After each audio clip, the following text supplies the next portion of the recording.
Welcome sa Clarvans Channel mga katiktik. Ngayon meron tayo ditong Google account ng Infinix Note 10 X693. So ang version niya mga katiktik is Android 11. Ayan sa baba nakasulat Android 11. So ito yun mga katiktik, Infinix Note 10. Medyo madilim nga lang yung ating video pero i-assure ko sa inyo kapag Android 11 yung hawak nyo is working po 100% to mga katiktik. So punta ka lang dito sa may Wi-Fi portion at pindutin mo tong mic, i-deny, tapos mic ulit mga katiktik at may makita ka dito, allow mo lang, pindutin mo yung allow. Tapos yung sunod mong pipindutin mga katiktik is yung permission at may makita ka ditong search icon sa taas, pindutin mo yan. At yun, mag-type ka lang dito mga katiktik ng settings. So hanapin mo yung pinaka-icon ng settings, scroll down mo lang mga katiktik sa pinakababa. Ayan, ito yung settings, pipindutin natin at ito, open natin, pindot. So, ito yung model number pala niya mga katiktik. Yan, pinapakita ko lang sa inyo na ito ay Infinix Note 10 X693. Open natin. Tapos, puntahan natin yung special function para ma-open natin yung accessibility menu kasi magagamit natin yan mamaya mga katiktik. Kailangan natin i-open yan. Ito yun siya mga katiktik, parang tao yan. Pag pinipindot, dapat magpa-function. So, yan, ibaback lang natin yan.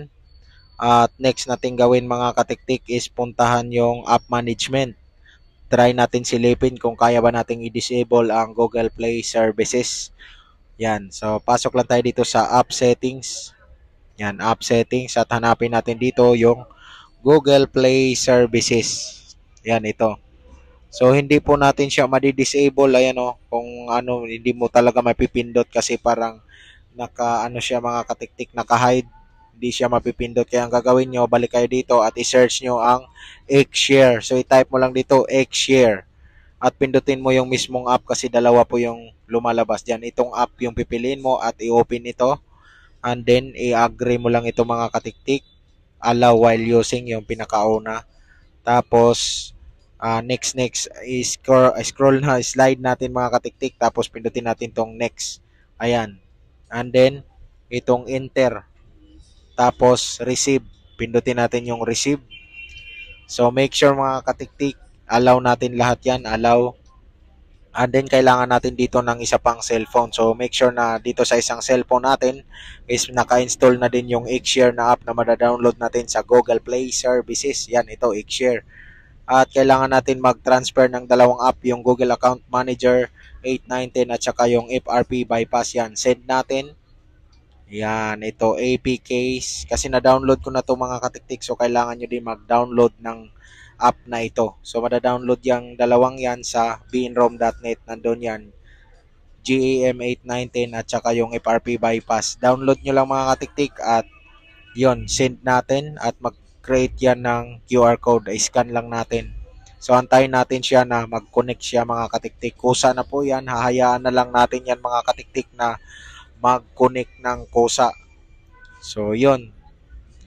Yan. At kusa po yung mag-i-install mga katiktik at make sure paalala dapat Android 11 yung hawak nyo na Infinix Note 10. So kung mapapansin nyo, nag-transfer na po mga katiktik. Itap lang natin tong open sa FRP Bypass. Yan, FRP Bypass mga katiktik. Yan. Tap lang natin tong open. Yan. At itong tatlong tuldok sa taas mga katiktik at browser sign in yan. Pindutin natin browser sign in and then okay natin. Tapos dito, kahit anong Google account yung pwede mong ilagay. Basta alam mo lang yung password or kung mayroon kang bagong gawa is sureable po yan. I-accept na po yan dito.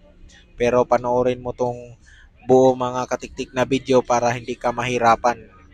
Kasi pag di mo pinapanood, baka magtanong ka sa sarili kung bakit hindi mo na-bypass yung hawak mo na unit mga katiktik. So again, enter natin yung password sa ating Google account.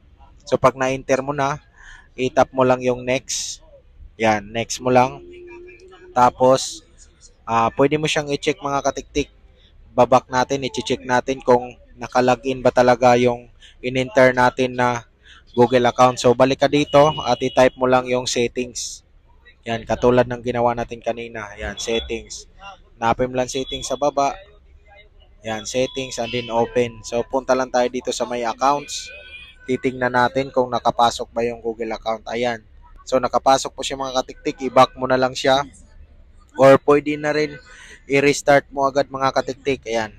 Restart lang natin ang ating Infinix Note 10. Yan. Kapag na-restart na, yan, pinapas forward ko para di maubos yung oras nyo mga katiktik. Yan. Kapag na-restart na, again, kailangan mo pa rin na ikaw ay nakakonect sa Wi-Fi. Or kung wala kayong Wi-Fi, pwede ka gumamit ng SIM na may load na data. So, pang internet kung baga. So, yan mga katiktik, nini-next na natin. Ayan, don't copy. Pindutin mo lang yung don't copy. Tapos, maghintay tayo ng ilang sandali. Ayan, makikita natin yung tina-type natin na Google account added na ang nakalagay. So, pagdating dito na portion mga katiktik, talagang loading to. Dapat hindi mo na hintayin. So, gagamitin natin yung accessibility menu. Pindutin natin to at sabihin natin, open settings. Yan. Kasi kailangan natin i-uninstall yung dalawa nating pinasa kanina na APK. Pasok tayo sa app management. Yan, app settings at hanapin natin yung dalawa. Yung FRP bypass at saka yung Google Account Manager 819. So, yun ang dalawang i-uninstall natin. Kasi pag hindi natin to i-uninstall is hindi po tutuloy ang ating phone mga katiktik. Kaya kailangan natin i-uninstall. So, ibaback lang natin, dahan-dahan lang sa pag-back. Yan, dapat i-back natin isang beses hanggang dito sa may account added and then next muna ulit. At hindi na po yan maglo-loading, tutuloy na po yan. So, kapag di mo ina-uninstall yung dalawa, ay hindi po masisit up ang iyong phone. Hindi ka makakatuloy doon sa home screen. So, kung nandito ka na portion, maraming salamat sa panonood at naway i-like mo at nakatulong ang video sa ito sa inyo. Huwag kalimutan mag-subscribe. Siyempre, this is Claire Vance and hanggang sa muling tutorial ko mga katiktik. Maraming thank you. Huwag kalimutan mag-like ha. At siyempre, mag-subscribe ha.